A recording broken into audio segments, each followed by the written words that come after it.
The prince, the pauper and the paedophile peer, the dangerous questions the BBC failed to ask. The BBC blew its chance to quiz the prince about his friendship with a notorious paedophile peer who lived in London during its so-called no-holds-barred TV interview. By 𝗧𝗿𝗱𝗶𝗁𝗱𝗏 November 16, 2019. Some really dangerous questions were not asked. The BBC's Emily Maitlis has broadcast the interview she conducted with Prince Andrew about his relationship with the convicted paedophile Jeffrey Epstein. It was billed as a no-holds-barred interview. Unfortunately, Maitlis did not ask a single question about his relationship with the notorious child molester, Lord Greville Janner. Yet the prince's relationship with Janner raises as many questions as that of his friendship with Epstein. The British media has turned a blind eye to the Janner-Duke of York relationship. The independent inquiry into child sex, 𝗖𝗆𝗱𝗲𝗍, in London chaired by Professor Alexis J. may soon abandon its inquiry into Janner completely. If it does, the prince will get to heave yet another deep sigh of relief, for he will not have to face questions about his friendship with Janner from that quarter either. Alan Kerr, an Irish victim of sex abuse from Belfast, has provided the 𝗖𝗆𝗱𝗍𝗍 with details about the prince's friendship with Janner. Kerr's story was revealed exclusively by this magazine. Readers who are not familiar with it are invited to read The Boy on the Meat Rack and Out of the Frying Pan and Into the Fire on this website. A prince who is above the law. The possibility that the 𝗖𝗆𝗱𝗍𝗍 will not investigate Janner comes in the wake of an announcement last August that the Metropolitan Police were not going to investigate the prince for having had sex in London with Virginia Roberts when she was 17. A spokesperson for the Met announced that it investigated allegations he had sex with Virginia Roberts Giuffre, age 17, in Ghislaine Maxwell's bathroom in London, and confirmed that while they had received an allegation of non-recent trafficking for sexual exploitation, that no further action is being taken. Last August, Channel 4 News discovered that the Met had reviewed the available evidence and decided that the matter would not progress to a full investigation. The Met's purported inquiry had begun with a review of the available evidence in 2015 after receiving a complaint over claims in U.S. court papers that a girl was forced to have sex with Prince Andrew. Independently, Roberts' lawyers contacted the Met in 2016. A further complaint concerning the sexual trafficking of Roberts to the UK was received by the Met in 2015 from an unconnected third party. As Channel 4 disclosed, the Met Police has refused to answer detailed questions about the allegations and whether they ever spoke to Epstein, his friend Ghislaine Maxwell, Prince Andrew, or anyone from the royal household. Channel 4 News asked the Metropolitan Police a series of questions about Virginia Roberts' account of what she says happened to her at Maxwell's London residence in early 2001. The Met told Channel 4 News, "We can confirm that the Metropolitan Police Service, MPS, received an allegation of non-recent trafficking for sexual exploitation.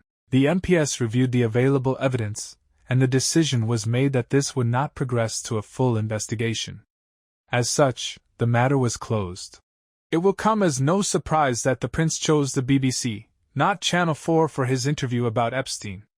The prince is claiming this woman is a liar and a forger. Ghislaine Maxwell procured and trained underage girls to have sex with adult males, as part of Jeffrey Epstein's now infamous international pedophile ring. Roberts has spoken about how she was taken to London in 2001 by Epstein. During her trip, she was awoken from her sleep by Ghislaine Maxwell, who told her, "You're gonna meet a prince today." That night she went out dancing with Prince Andrew in a club where he gave her alcohol, and she was later forced to have sex with him. She claims had sex on 2 other occasions with the prince. Although the prince had precise dates, times and places at the tip of his fingers, he affected genuine surprise at the suggestion he had participated in an orgy in America with her. This demonstrates that he was putting on a performance for the cameras. His facial expression was tantamount to a lie. How could he have been so surprised at an accusation, acting as if it was the first time he had heard it, if he was long since familiar with it? Has time run out for the Janner strand of the 𝗖𝗆𝗱𝗍𝗍 inquiry into child rape? On March 9, 2016, Ben Emerson QC for the 𝗖𝗆𝗱𝗍𝗍 said the Janner investigation has been identified for an early hearing, partly in recognition of the length of time the complainants in this matter have had to wait before their allegations could be heard. The Janner investigation is one of 4 investigations in which preliminary hearings are being heard this month and in which early public hearing of the evidence are expected. The Janner strand was intended to have opened in September 2016 but was moved to March 2017. It was adjourned again in the expectation it would be heard in 2018 but was then moved to a 3-week slot in February 2020. It may now not proceed at all. Overall, the inquiry proposes to conclude its hearing by November 2020 and publish a final report by March 2022. The threat of discontinuance of the Janner strand arises from the fact the Crown Prosecution Service (CPS) is considering whether or not to prosecute an unnamed individual on a referral from the Independent Office for Police Conduct (IPC). The Janner strand may not proceed while the CPS decides whether or not it will prosecute the individual. If the CPS decides to prosecute, the 𝗖𝗆𝗲𝗃 will have to wait until after the prosecution has been completed. By then 𝗖𝗆𝗃 may have completed its hearings. If there are further delays and/or appeals, the 𝗖𝗆𝗃 may even be wound up by the time all issues are determined. Unfortunately, the CPS was not in a position to tell the 𝗖𝗆𝗃 when it will arrive at its decision. In the meantime, none of the 350,000 pages of documentation which have been amassed over the past 4.5 years by the 𝗖𝗆𝗃 have been released to witnesses such as Alan Kerr. They will never be released if the Janner strand is abandoned. The case against Lord Janner. In January 2016, Sir Richard Henriques, a retired High Court judge, produced a report on Janner. Henriques had been commissioned by the Crown Prosecution Service (CPS) to conduct an independent review of the CPS's handling of Janner's case. At page 43 of his overview he stated as follows: I am satisfied that in 1991 there was a sufficiency of evidence for a prosecution to be commenced against Janner for offences of indecent assault and buggery with Complainant 1. 5.1. Had the statement of Complainant 2 been forwarded to the CPS, there was, in my judgment, a sufficiency of evidence to commence a prosecution against Janner in 2002 for indecent assault and buggery, both with Complainant 1 and Complainant 2. 5.10. In my opinion, there was sufficient evidence to provide a realistic prospect of conviction in 2007 and Janner should have been arrested and interviewed and his home searched. He should have been charged with offences of indecent assault and buggery with 1 Complainant 1, Complainant 2 and Complainant 3. 5.13. Lord Janner and Alan Kerr. After a childhood blighted by neglect, and by physical and extreme sexual abuse in a string of homes in Belfast, Alan Kerr was trafficked to London by a paedophile while he was 15 or 16 years old. He decided to stay in the city rather than return to Belfast with his abuser. With no friends, skills or an education, Kerr became a teenage prostitute who serviced men. He worked on the streets of London and later at a child brothel known as the Clinic. After the Clinic he returned to the streets, more specifically to the meat rack on the Dilly at Piccadilly Circus. One night, Greville Janner, then a Labour MP, came up behind me and started talking to me. A short while later, he escorted Alan to the bar in Dolphin Square. Alan slept with Janner each night during the week that followed. I was desperate for somewhere to live at the time. I wanted accommodation, food and security. Janner would throw him back on the street in the morning, and then meet up with him at night. Janner made no attempt to hide who he was or what he did. One morning Janner warned him he had a late sitting that night but that he was to wait for him. This, presumably, was a reference to a late sitting in the Commons.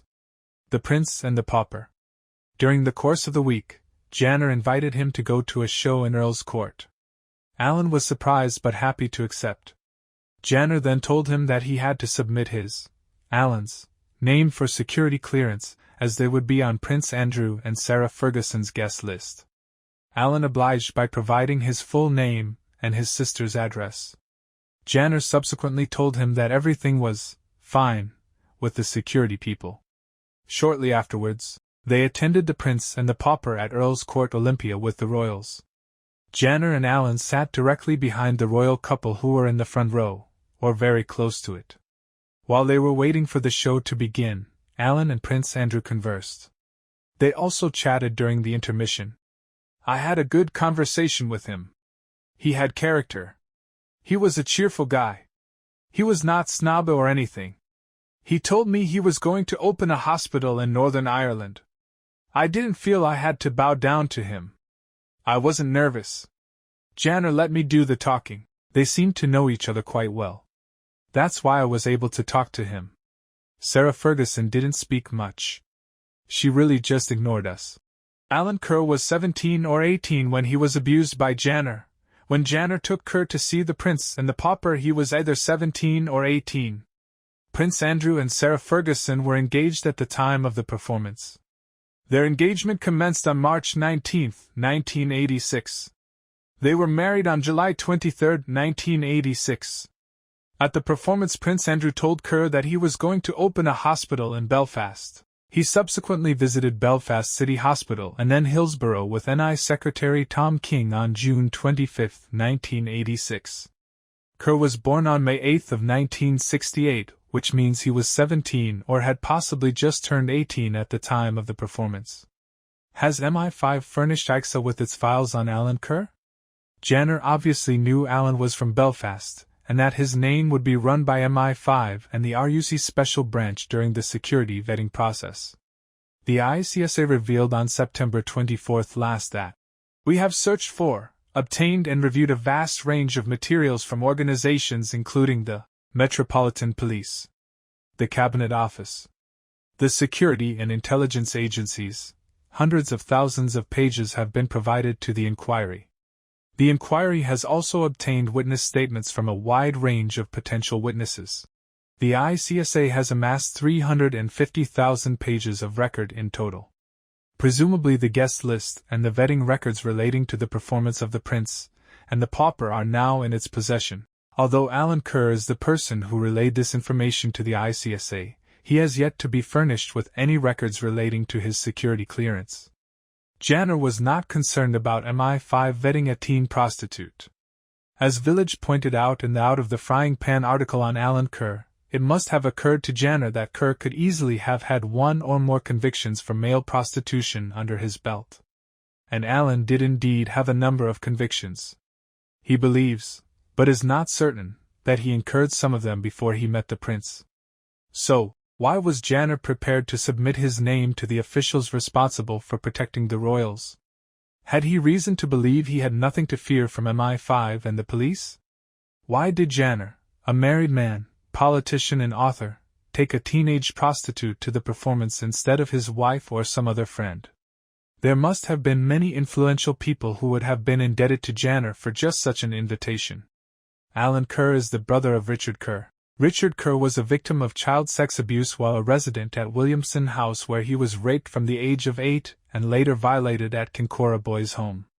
If the tabloid media in the UK had discovered in 1986 that Prince Andrew had enjoyed a social interaction, however fleeting and innocuous, with the brother of a Kincora boy, that fact alone could have generated waves of negative publicity for him, especially with the unrelenting reports about Kincora which the fearless heavyweight campaigning journalist Paul Foote was publishing in Private Eye and the Daily Mirror. Has Andrew Parker, the Director General of MI5, ensured that MI5 has supplied the 𝗖𝗆𝗱𝗶𝗴𝗃 with all of the relevant MI5 files pertaining to Janner and the Kerr brothers which are in its possession? If the Hart inquiry in Northern Ireland into Kincora and other homes is a precedent, it will have done nothing of the sort. MI5 and MI6 swore a series of lies on oath to Judge Anthony Hart about their exploitation of the sexual indiscretions of their targets. C. Johnson will defer to the establishment, but Corbyn will blow the lid on this website. Judge Hart was excessively naive and chose to believe them while engaging in sloppy speculation to get over hard evidence of MI5's actual knowledge of what was really afoot in Northern Ireland. Hart was boycotted by many relevant witnesses who lacked confidence in him and the tepid powers he had been granted. Worse still, Hart made no effort to contact the most important living witness available to his inquiry, a man called John Imrie. Imrie was a retired officer of MI5 and convicted sex offender. He was actually named in the House of Commons in connection with the abuse of Kincora boys. Despite the fact that the Hart inquiry limited its inquiries, the report it produced in 2017 was still littered with mistakes and even managed to contradict itself. In fairness to Hart, he was not part of a corrupt cabal but rather a gullible man who was out of his depth when it came to swimming with the sharks of MI5 and MI6. A previous inquiry conducted by Sir George Terry, the former Chief Constable of Sussex, was corrupt to the bone. Terry was a bent cop who covered up for child abusers without any qualms. The wider Anglo-Irish vice ring connected to Kincora survived as a result. To be fair to Judge Hart, he did reveal elements of Terry's deceit in his 2017 report. The Sussex police did not bother to apologize to the victims of child abuse for Terry's deceit. Why did Terry behave in such a deplorable and callous manner? Another deeply corrupt individual was Sir Michael Havers, the former Attorney General. He was instrumental in setting up the Hughes inquiry into child abuse in Northern Ireland with terms of reference which permitted Judge Hughes to investigate MI6, and the RUC's special branch. Havers then secretly changed Hughes' terms of reference to prevent this. His sleight of hand did not emerge for decades. Why did Terry and Havers go to such lengths to protect child rape gangs? How many lives were destroyed by letting the gangs prey on children for decades after their foul and corrupt acts? Most of these victims were orphans or abandoned working-class children, MI5s, dowry mixtures. As Village also pointed out in Out of the Frying Pan, if MI5 had done its homework properly, it would have realized at some point that Alan was the younger brother of Richard Kerr. Richard was the boy who managed to expose the Kincora scandal through his social workers who told Peter McKenna of the Irish Independent about it. The link between the brothers was hardly a secret. When he had lived in Belfast, Alan had occasionally visited Richard at Kincora. MI5 certainly kept an eye on the sexual antics of VIPs in the 1980s. It had a dedicated unit which monitored the sexual antics of Tory VIPs, which was called the Dolly Mixtures. In February 1985, Frank Doherty reported in the Phoenix that the Dolly Mixtures had been set up on the personal orders of Margaret Thatcher to avoid embarrassing Tory sex scandals. At the time, MI5 was led by Anthony Duff, a man with an undeniable record as a corrupt official who protected VIP pedophiles from prosecution. It is highly likely that it or a parallel unit also monitored the young royals. Indeed, the so-called Squidgegate tape featuring Charles and Camilla is suspected of emanating from an MI5 leak. The Squidgegate affair is discussed at length elsewhere, e.g. Wikipedia. Frank Doherty's Phoenix article about the Dolly Mixtures, published 5 years before the Squidgegate scandal erupted, revealed that the Iron Lady had ordered the establishment of the unit on account of her fear of a repeat of the Profumo scandal. Since 1981, on her personal orders, an elite section of MI5, operating from Gordon Street, W1, has kept a discreet eye and an attuned ear on the personal and sexual indiscretions of Tory MPs. This section, known as the Dolly Mixtures, is composed of tall, blonde males, green-wellied Sloane Rangers, young fogey homosexuals, and young blue-chip wets who together form a unit superbly equipped to socialize with and report on the morale, morals and mores of Tory MPs. MI5 certainly appreciated the real and present danger posed by Richard Kerr to the British establishment, and had done so for years prior to the performance at the Earl's Court Olympia which his younger brother attended. In the early 1980s, Richard lived in Preston and later in London. He had become the target of heavy-handed officials at both locations. In 1981 he had been warned by the RUC who visited him in Preston not to return to Belfast to give evidence at the Kincora trial. The RUC only wanted boys who had been abused inside the walls of Kincora by the staff to get into the witness box, not those like Richard who had been taken out of the home to places such as the Park Avenue Hotel where they were made available to MI5 surveillance targets, including at least one senior member of the DUP we have referred to as the wife beater. Another target was the wife beater's friend John Dunlop McKeague, the leader of the Red Hand Commando. Later, a group of police officers assaulted Richard in London to keep him quiet. On one particular occasion, he was assaulted by an undercover officer who had been listening to what he was telling his friends about Kincora in a fast food restaurant in London. Did the Dolly Mixtures or a similar MI5 unit, or their superiors ever connect Alan and Richard Kerr? If so, was it before or after the royal performance? The answers to all these questions could probably be answered by having a look at the files MI5 undoubtedly kept on the brothers. Did 𝗖𝗆𝗲𝗶𝗁𝗍 belatedly discover who Alan Kerr was, and if so, what steps did they take in the face of this development? Was Prince Andrew ever told who Alan's brother was? Have any of the relevant files been handed over by 𝗖𝗆𝗃 to the ICSA, or is the latter being treated with the same contempt and disdain that was meted out to the hapless heart? The Home Office supported the further postponement of the Janner Strand on September 24 last.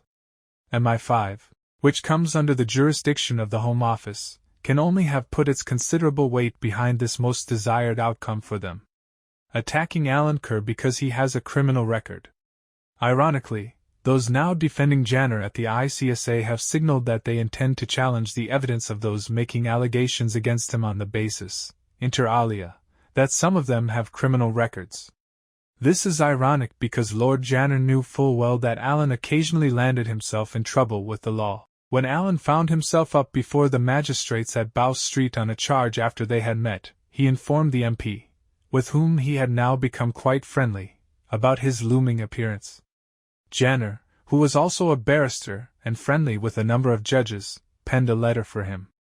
Janner attended the hearing but didn't have to move from his seat during the hearing. In the event, Alan was found not guilty, and what chance had Alan Kerr but to fall into a life of prostitution out of hunger and desperation after the way his life was so cruelly derailed by child abusers such as Janner in the first place. Alan is aware that at least one of the magistrates Janner knew also visited the Dilly to procure sex from the rent boys at it. Overall, Alan was impressed by Janner. He came across as a very intelligent man, he says. Others were impressed with him too. Janner was later made a member of the House of Lords.